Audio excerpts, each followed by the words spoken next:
4.15 총선 완전 정복.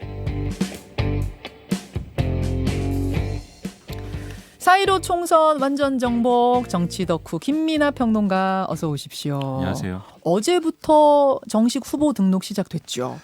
네, 정식 후보 등록이 시작이 됐습니다. 오늘까지 이제 진행이 되는데, 네.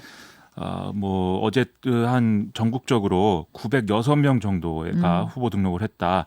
중선관위가 이렇게 밝혔는데요. 네. 그럼 이제 경쟁률을 우리가 산술적으로 계산을 하면 네. 의석수가 300개니까 이제 3%를 평균 경쟁 넘는 거 아니냐 뭐 이렇게 볼 수가 있겠고. 그러네요. 그리고 등록을 마친 후보를 보면 정당별로 더불어민주당이 한 233명, 미래통합당이 203명, 민생당이 43명, 정의당이 67명이라고 합니다. 네. 등록 뭐 첫날이긴 하지만 조금 이렇게 뭐 총계 집계가 된 게 있습니까? 집계가 지금 제출해야 되는 서류 중에 군복무를 했는지 뭐 이런 것들이 있거든요. 예. 그걸 보면은 전체 후보 등록자 중에 16%가 군복무를 안 했다. 네. 그리고 이제 여성 후보 172명을 제외한 734명 중에 120명이 명예훼손 면제다. 이런 내용입니다. 예. 이제 근데 더불어민주당하고 정의당이라든지 이런 당은 이제 민주화 운동 이런 것에 따라서 감옥을 간 경우들이 있지 않습니까? 아하. 네, 그래서 이제 면제된 경우가 많다고 하고요. 예. 그다음에 재산이 있는데 네. 이 전체 후보자의 한 13% 정도가 최근 5년간 소득세와 재산세, 종합부동산세 등의 체납 내역이 있다. 아, 밀렸어요? 그렇다고 합니다. 네, 이거 근데 내야 될 텐데, 그죠? 네. 그럼요. 내야 될 텐데. 어제 등록한 사람 900여 명 가운데 13.4%가 세금 밀려 있다. 네, 세금은 제때 잘 내시면 나라에서 좋은 데를 받습니다. 네. 지금이라도 내면 되는 거예요, 이분들?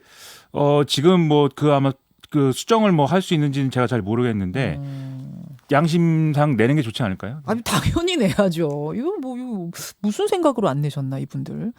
네, 그래요. 어쨌든 오늘까지 후보자 등록 신청 받고 의석수에 따라 순번 배정하고 그렇죠. 이런 상태입니다, 여러분. 자, 이런 상황에서 이제 점점 더 총선이 본격화되는 상황에서 오늘의 키워드는 뭔가요? 오늘의 키워드 이은재 의원의 종교입니다. 어제 이은재 의원이 하루 종일 화제가 되긴 했어요. 종교 논란 때문에. 그렇죠. 이게 좀 재밌는 사건이어서 가지고 오셨군요. 이은재 의원이라고 하면 이제 사퇴하세요로 유명한 네. 의원님인데 미래통합당에서 컷오프가 됐죠. 그리고 지난 23일에 전광훈 목사가 주도하는 기독자유통일당에 입당을 했습니다. 아, 전광훈 목사당에 입당을 했군요. 그렇습니다.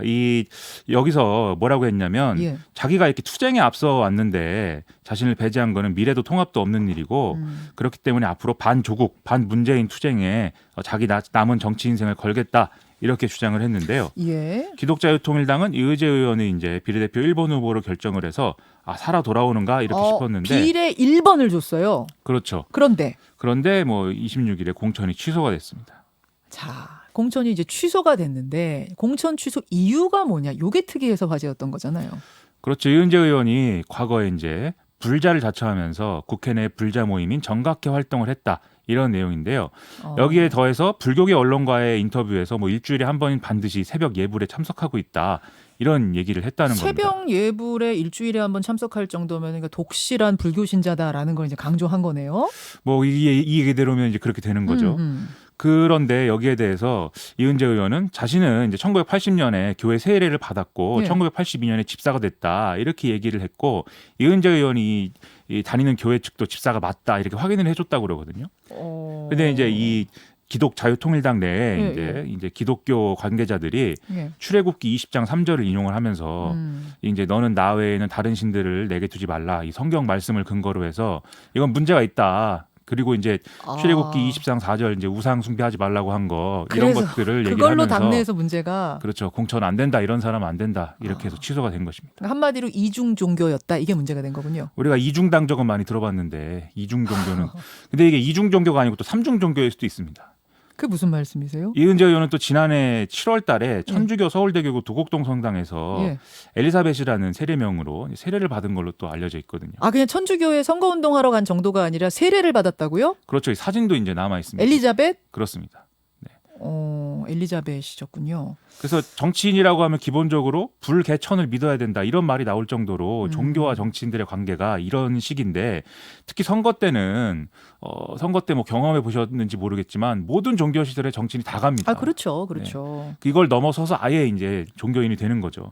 그래서 이 정치인과 종교의 관계, 종교 정당의 출현 이 두 가지 문제가 사실은 겹쳐져서 이런 해프닝이 일어났다. 그러네요. 이렇게 볼 수가 있겠습니다. 이번 총선에 어느 때보다도 더 많은 종교 정당들이 출연을 하면서 이런 문제가 발생을 하는 거네요. 그렇습니다. 예, 예. 지금 선관위에 등록된 정당 중에 특정 종교의 이름이 들어간 당은 기독자유통일당도 있지만 기독당도 있고 불교연합당도 있는데요.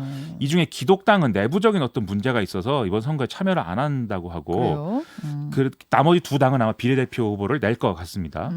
이제 외국의 경우에 사실은 이런 종교 정당들이 있긴 합니다. 예, 예. 독일의 메르켈 총리가 소속되어 있는 기독민주연합이 있고 여기랑 같이 열린여당인 기독사회연합이 잘 알려져 있는데요. 근데 이 정당은 우리나라 종교 정당들하고는 다른 게 일단 나치에 저항한 이런 역사를 갖고 있고 초종파적인 강령을 내세우고 있기 때문에 우리 종교 정당들은 좀 분파적인 특성을 갖고 있어서 그렇죠. 이런 게 좀 다르죠. 그리고 우리 종교 정당들은 그 종교를 이제 대변한다 이렇게 볼 수가 사실은 없고 어떤 소수의 어떤 이미지를 갖고 있지 않습니까? 그러니까 우리나라의 무슨 기독당, 무슨 당 해도 그 전체 기독교가 다 지지하고 이런 분위기가 아니라는 거죠. 그렇죠. 일부의 이제 당이거든요. 예, 예. 그리고 이제 또 다른 사례로 일본의 종교 단체인 창가학회라고 있습니다. 여기 이제 약간 불교적인 색채를 가진 그런 단체인데 네. 여기가 주도하는 공명당이 있는데 현재 여기는 자민당하고 연립 정권입니다. 그렇죠. 자민당, 그래서 공명당. 근데 여기는 이제 중도주의를 내걸고 시기에 따라서 좌우연합을 달리해서 성공한 사례인데 그래서 사실은 극단적인 어떤 노선을 강조하는 한국 사례와는 또 다르다 이렇게 봐야 되겠죠. 그러니까 뭐 종교당 나올 수 있어요. 다른 나라에도 종교당 있고. 근데 종교적 신념을 바탕으로 하되 국가를 위해 봉사를 해야 되는 건데 그렇지 않습니까? 그래야 지지를 받는 거 아니겠습니까? 그렇죠. 근데 이게 종교가 내 표 얻는 수단이 돼서는 안 되는 거잖아요. 그렇습니다. 네, 그 부분을 꼭 말씀을 드리고 싶네요. 네, 여기 이제 기독교 방송이기 때문에 더더욱 강조하고 싶습니다. 그러게 말입니다. 다음 키워드 노역인가 노익장인가입니다. 노욕인가 노익장인가? 누구 얘기입니까? 이게 지금 뉴스에 많이 묶여서 나오는 것이 손학규 전 바른미래당 대표하고 서청원 의원이거든요. 지금 손학규, 서청원 두 거물 정치인. 그렇죠. 비례 상위 순번을 각자 자기가 속한 정당에서 받았다. 이걸 가지고 이제 많이 뉴스가 나오고 있는데 민생당이 상임선거대책위원장을 하고 있는 손학규 전 바른미래당 대표를 비례대표 후보 2번에 이제 배치하기로 결정을 했습니다. 2번. 그래서 1번은 정혜선 가톨릭대 교수, 3번이 김정아 공동대표, 4번 강신업 변호사 이렇게 쭉 이제 뒤에 있는데 이 손학규 대표는 백의종군 한다는 얘기도 있었고 종로 출마설도 있었는데 예. 가장 이제 안전한 길을 선택했다 이렇게 본 거죠. 민생당은 현실적으로 이제 비례대표 의석수의 최대치가 한 수석 정도 될 건데 그러면 당선권에 이제 어쨌든 최대한 이제 배치할 수 있는 정도이다 이렇게 이제 생각을 할 수가 있겠습니다. 원래 비례가 1번은 여성한테 가잖아요. 그렇죠. 여성 몫이잖아요. 그럼 이 당도 민생당도 1번 여성 몫 떼고 나면 사실상 1번이 남성 1번이 손학규 대표가 되는 거네요. 그렇죠. 네. 가장 이제 좋은 자리를 사실은 자기가 차지한 거죠. 이렇게 보면. 아니 종로 출마 얘기도 있다가 왜 포기한 겁니까? 일단 본인은 어느 정도의 의지를 갖고 있었던 것 같습니다. 종로에 출마해서 뭔가 좀 이 제3세력으로서의 이 역할을 각인을 시키겠다 그런 생각이 있었던 것 같은데 예. 그런데 이게 호남권에 악영향을 줄 수 있다는 우려가 당내에서 있었다라는 얘기가 있습니다. 왜요? 민생당 후보들이 지금 호남에 출마한 후보들이 특이한 사례인데 크게 두 가지 지금 어떤 선거 캠페인을 하고 있습니다. 첫째는 예. 호남 대통령을 만들겠다라는 거예요. 호남 대통령을 하겠다가 아니라 그렇죠. 만들겠다. 그렇죠. 누구예요, 그게? 그 호남 대통령을 만들겠다라는 구호에는 반드시 이낙연 전 총리의 네, 이 모습이 들어옵니다. 그래서 국회에 가서 지금 어떤 더불어민주당하고 뭐 싸우겠다 이런 게 아니라 지금 호남 세력이 호남을 기반으로 한 세력이 국회에 더 많아져야 이낙연 전 총리와 같은 호남 대권 주자가 성공할 수 있다 이런 논리로 지금 선거 캠페인 하고 있거든요. 여기랑 또 하나는 뭐 앞으로 뭐 어떤 4+1이나 이런 이제 좀 개혁 뭐 이런 것들을 같이 추진할 수 있는 법여권의 어떤 좋은 역할을 하겠다 이런 것이기 때문에 네. 지금 종로에 손학규 전 대표가 출마해서 더불어민주당의 어떤 유력 후보인 이낙연 전 총리의 어떤 득표를 깎아먹으면 그것은 호남에서는 역효과다 이렇게 이제 얘기를 하고 있다는 거죠. 그런 거군요. 저희 잠시 후에 오늘 총선 격전지 토론 호남으로 가고 광주로 가거든요. 민생당 천정배 의원이 지금 듣고 계실지 모르겠습니다. 바로 뒤에 이제 인터뷰여서 이것도 한번 좀 여쭤봐야겠네요. 자, 그래서 이제 어쨌든 종로는 포기했어요. 이낙연 후보 표 깎아먹어서는 안 된다 해서 종로는 포기. 또 그렇다고 해서 비례 꼭 2번으로 가야 할 이유는 없는 거잖아요. 손학규 대표가. 그렇죠. 이 비례 2번을 이제 굳이 이제 또 받은 것에 대해서는 여러 가지 이유가 또 있지만 사실 비례 이게 민생당이라는 당이 세 당이 이제 합친 당 아니겠습니까? 예, 예. 바른미래당, 대한신당, 이제 민주평화당 이렇게 세 당이 합친 건데 그렇죠. 여기서 이제 사실은 각 당의 어떤 계파별로 비례대표 후보가 좀 나뉘었다 이렇게 볼 수가 있는 대목이 있습니다. 그래서 비례 1번인 정혜성 교수는 사실 외부 영입 인사긴 한데 네. 분류하자면 이제 뭐 대한신당 쪽에 가까운 인사이다 이렇게 평가가 되고 있고요. 그리고 2번은 이제 그러면 바른미래계가 가져간 셈인데 그 바른미래계가 가져가면서 가장 이제 그래도 이 대중적 인지도가 있는 손학규 전 대표를 후보가. 배치한 거다 예. 이렇게 볼 수가 있겠죠. 그래서 이것 때문에 사실은 내용이 있는데 지금 12명의 명단이 지금 알려져 있는데 이 예. 가운데 7명이 지금 바른미래계 인사다. 이런 바른미래가 거거든요. 너무 많다. 그렇죠. 그래서 대한신당 출신 일부 인사는 탈당을 선언한 상황이고 종합적으로 볼 때 가장 얻은 게 없는 지금 민주평화당의 경우에는 정동영 의원이 합당 결정을 철회를 한다 이런 입장을 내서 아 그러면 무소속 출마를 하나 이렇게 봤는데 예. 그러기엔 시간이 없다는 이유로 민생당으로 출마를 하기는 하는데 예. 좀 선거 끝나고 뭐 어떻게 될지 모르겠다 이런 얘기들이 지금 같이 나오고 있는 상황입니다. 당 상황이 복잡하네요.